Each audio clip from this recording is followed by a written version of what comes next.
Hello, everyone. Welcome back. Today's show is going to be a very special subject to me, a very sacred subject to me. I have to be honest, I have zero notes for this show. I don't have any bullet points. I have no plan other than to be fully authentic, to open up my heart and share with you what's truly on my mind and heart today because wow, there's a lot. There's a lot. It's been a very beautiful moment in my life. But I have no plan and other than to dedicate this episode to my dear father. There's no other subject for today other than him. This morning I was having coffee with my husband and I asked him how he's doing because his grandmother passed away a couple weeks ago. And he said, my world has changed. Our world has changed. And when he said that hit hard and maybe hard isn't the right word. It felt right. It felt like a really right way to say that. My father has had his health took a turn for him to begin transitioning out of this world and on to his next adventure, his next realm. And that happened probably about a month ago. So this whole last month has been very intense. I've cried so many times over this past while that I feel like I don't have any tears left, and then I do. And then it just starts, I just start weeping. And what a powerful yet painful yet joyful and healing time this has been for me and my family. But yesterday morning, my father transitioned out of this life and he went home. He went home to be with my mama, who passed away 4.5 years ago. And so I'm going to talk about my dad today and some really special things about him and some really powerful lessons that I have learned from him. My dad was a teacher. He was a school teacher, a traditional teacher. And when I look at my dad's life, he was a teacher across the board. He not only was a school teacher, but outside of teaching, he was always teaching. He was teaching his children all the time. He taught elderly once he retired and then ended up leaving the school system. Then he started teaching elderly people driving courses, and he just was constantly teaching. And the lessons that I've learned from my father are so profound. But one thing that I have is I have so much faith in people. When other people go, oh, that person will never change, or that person is a lost cause, or when I start coaching with someone and they feel like their spouse will never change, or they feel like they will never change, I always say, you know what? I believe that person has the ability to change.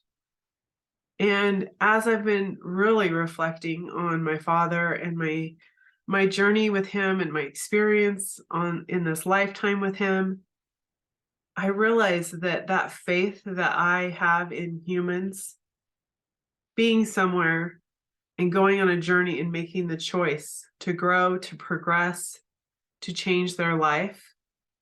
My father gave me that gift because I watched his example of that. I watched this poor, dirt poor farm boy. He was born in 1931 on the farm in a 1-bedroom home, if you even want to call it that. It was like a 1-room home with no running water, a dirt floor. Like, you talk about dirt poor, that was my father.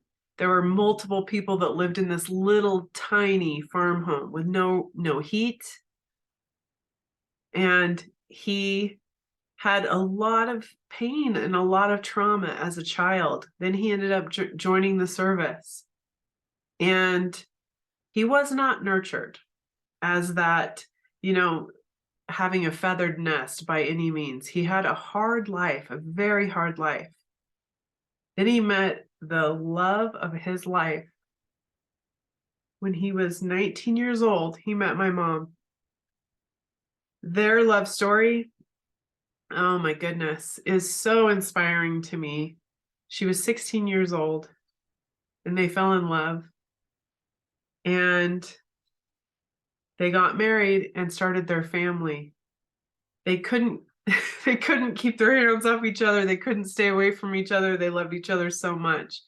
They ended up building such a life together. They had 9 children together, and they were married 66 years before my mom passed on back in 2018.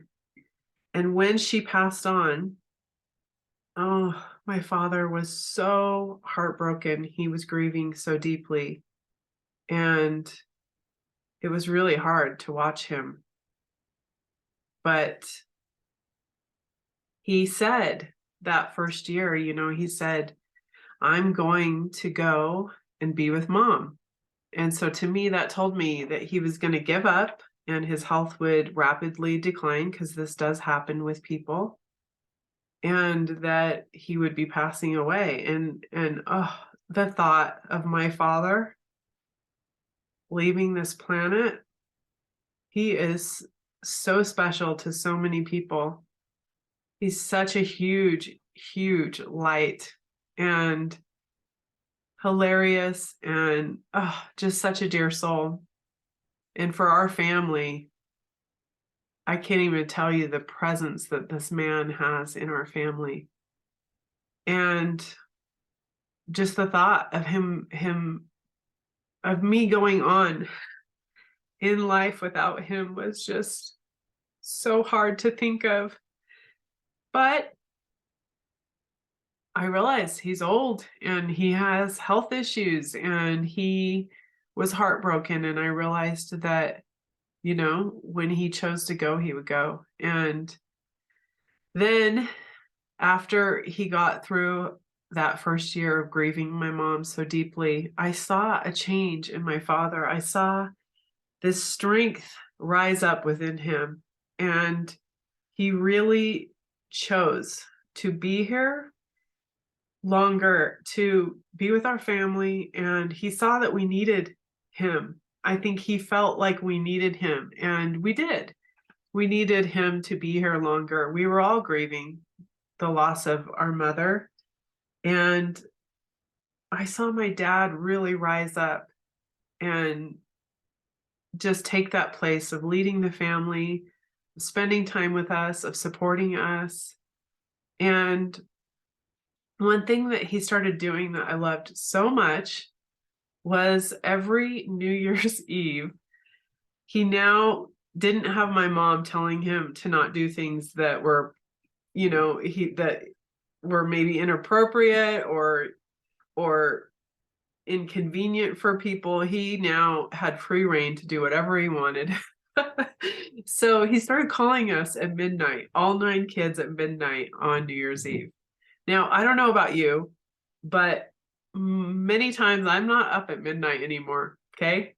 I'll be honest. Many times I'm in my comfies. The days of getting all dolled up and going out to a club in uncomfortable shoes or a party on New Year's Eve, I don't really do that much anymore. Maybe if there was something really fun going on, I would do that. But many times we're home enjoying our evening. Maybe we'll make a nice dinner or whatever, but at midnight I'm sometimes in bed by New Year's Eve or by midnight, and many of my siblings, I'm the youngest. So can you imagine, I've got several older siblings they're asleep at midnight, and here our 91-year-old father is calling us on midnight to wake us all up. Hilarious. That's my dad. That's how amazing and just the zest for life this man is. So for the last 5 years, he has called his 9 children on New Year's Eve. Well, this last New Year's Eve, I was thinking, he's probably not going to call. He's literally, like, we knew, any moment away from passing on. And sure enough, this year, he called on New Year's Eve. He called each one of us at midnight. And it's a conversation I'll never forget. It was something I'll cherish forever. But he said to us, I'll see you on the other side. And it was such a heartfelt conversation. I put my phone by my bed to make sure I did not miss this call. I wanted to definitely get this call this year. And he told me what I meant to him, and we both had an understanding that this was the last call, the last New Year's Eve call that we would have together, and how special and powerful that was. But the lessons from this man that I learned were so grand. And the biggest thing that, my siblings and I, we've been talking about all of the lessons that we've received from him. But one of the biggest lessons that I received is that anyone can choose to change their life. They can choose to heal from the past. They can drop the walls from the trauma and the hardness, the hardships that they've experienced in their life, that they build around their heart. They can choose to dissolve those. They can choose to drop those and to become softer and kind and compassionate and forgiving and patient. And that's what I saw my dad do. He's very different from when I was a child growing up. And he's always been my favorite person, always, even when he had a lot of trauma that he hadn't healed yet. He was still my favorite person because he's hilarious and funny and charismatic, and he's the life of the party. There's no way my dad is in a room and he's not noticed. To know him is to love him. And the presence that this man, and the ripple effect that this man had on, for sure, our family, but not only our family, anyone in his world, is grand. And I watched that lesson of progression and growth within him.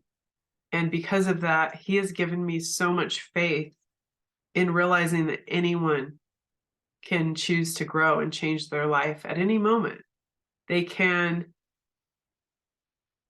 become more true to themselves, and to become more true to ourselves is us realizing that we are love.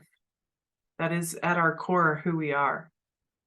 We are love, we are acceptance, we are light, we're laughter, we're joy, we're peace. That is who we are at our core. That is the truth of who we are. We're not judgmental, we're not angry, we're not mean. That's when we're out of sync with the truth of who we are. And so watching him align with that from where he was, so powerful for me to watch. And forgiveness. One thing that both my parents always had was so much forgiveness for us children. I mean, you kind of have to if you've got 9 kids, right? But I've also watched other parents that were very rigid, and that is not how my parents were. They were very forgiving. And in turn, we had to learn to forgive our parents, and we have.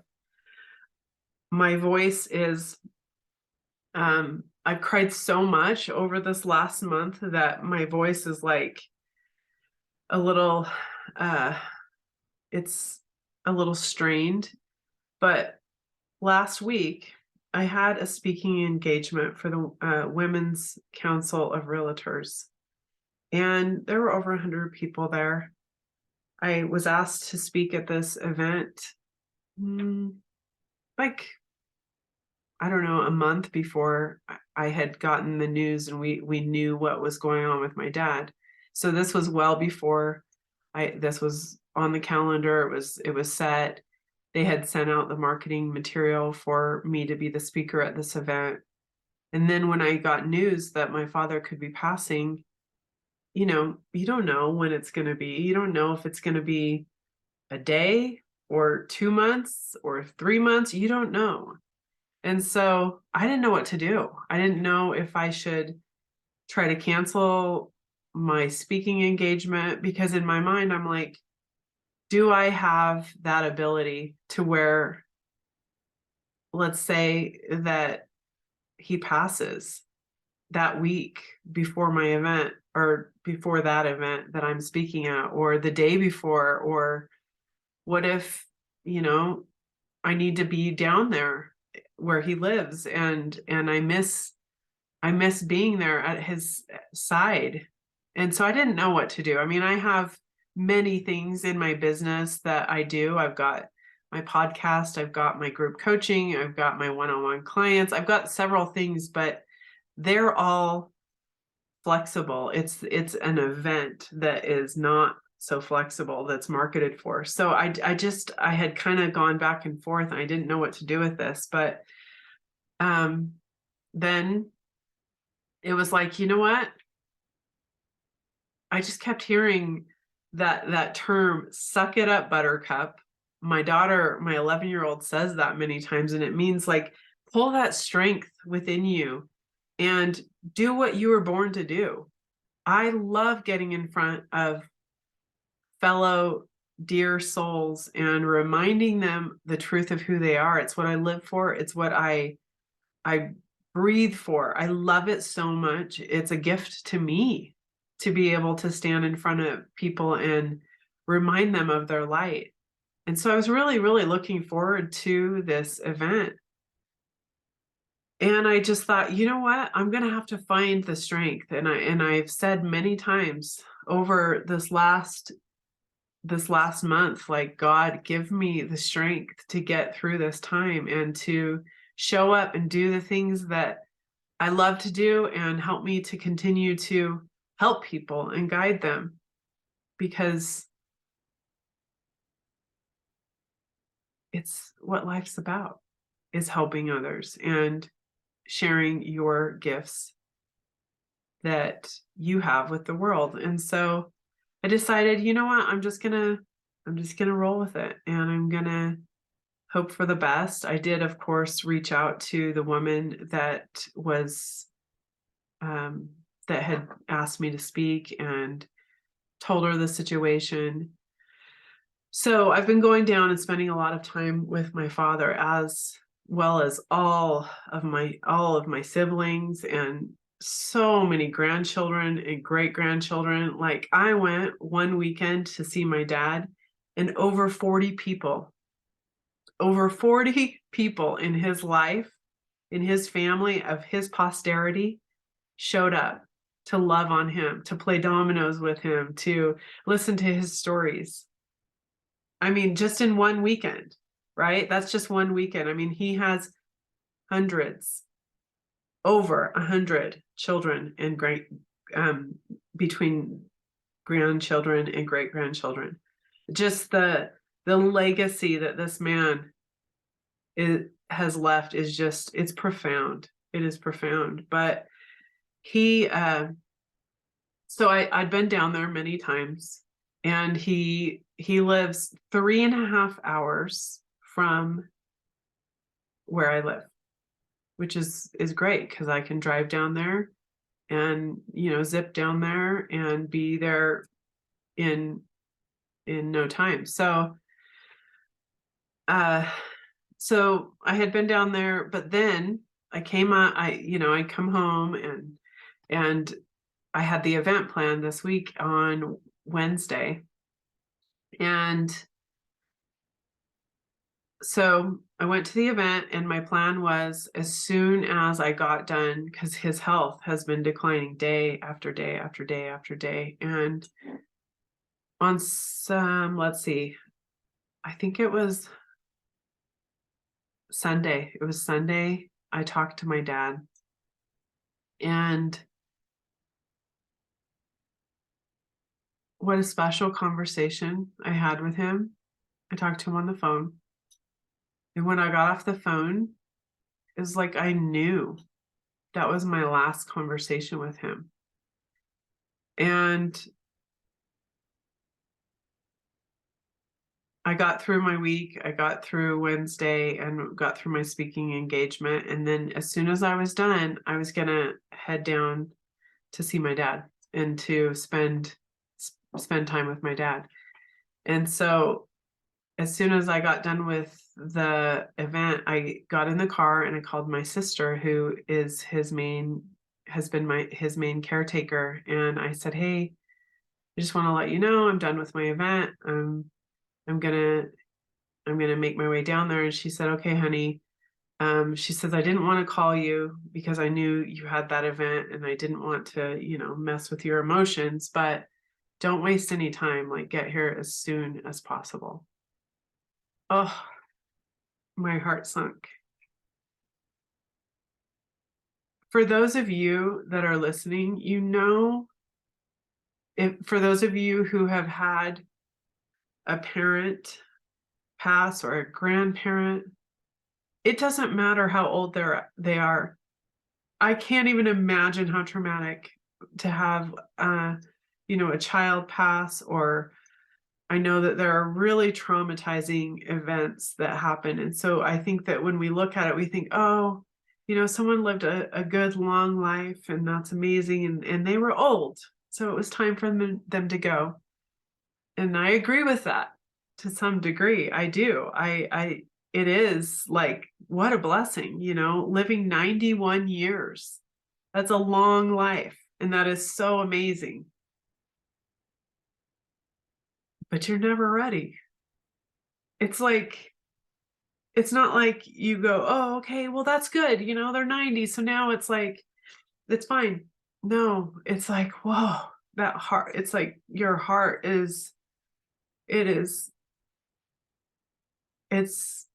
it's really, really hard to say goodbye to that physical experience. To know that last time I had that good conversation with my father on the phone, to know that was the last conversation we were to have. Wow.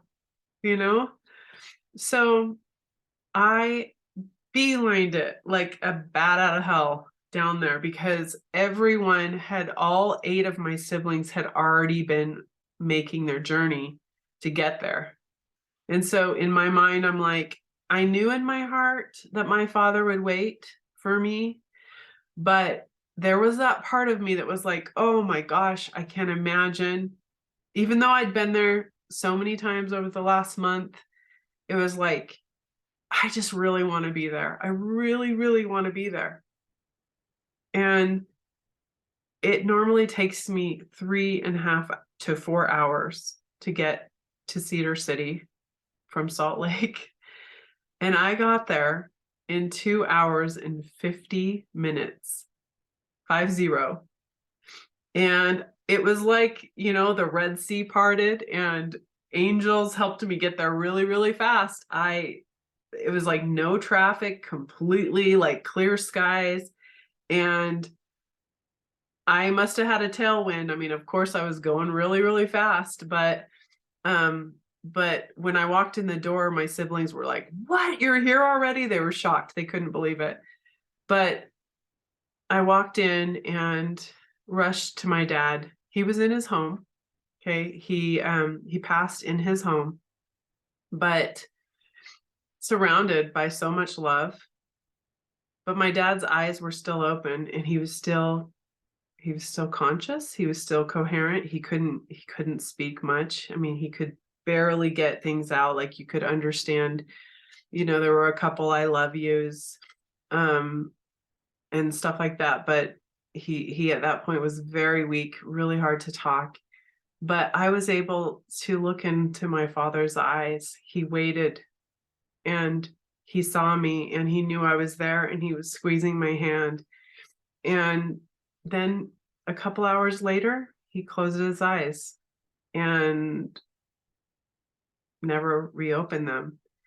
And so for the next day, his eyes were closed, but he was still breathing. And yesterday morning, and we sat around this last couple of days. Just, I can't even explain the love, the gratitude, the healing that has dropped in for all of us.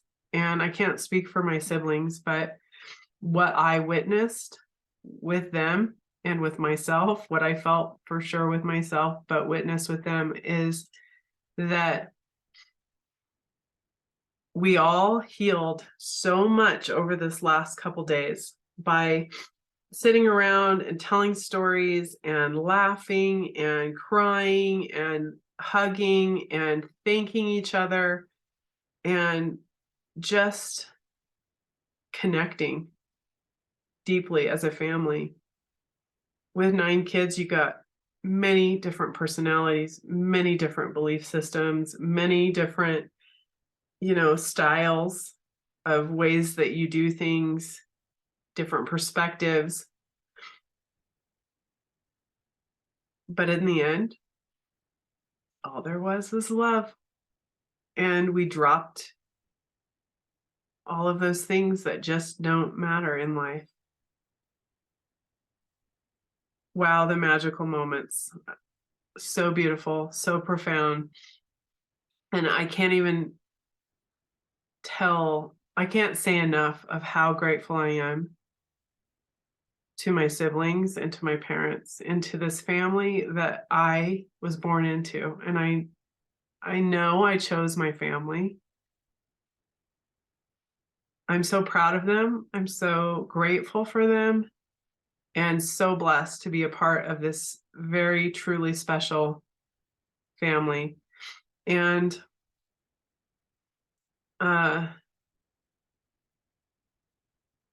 I watched my sisters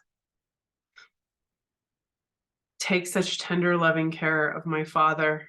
And for that, I will forever be grateful to them for how they showed up for him in his last days and just loved him and adored him and took such tender, loving care of him. What a gift.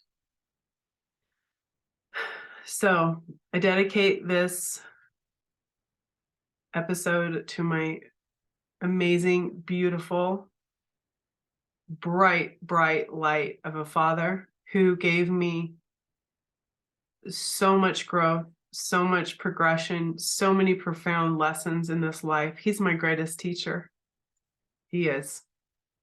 So to Duane Victor Blackwell, I will forever hold you in my heart, and I love you so dearly. And I look forward to you being there and supporting me from the other side.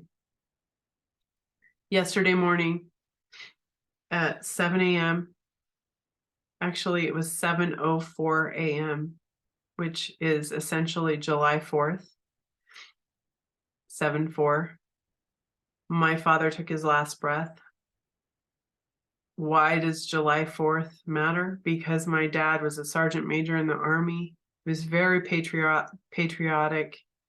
The things that symbolized him definitely are the American flag.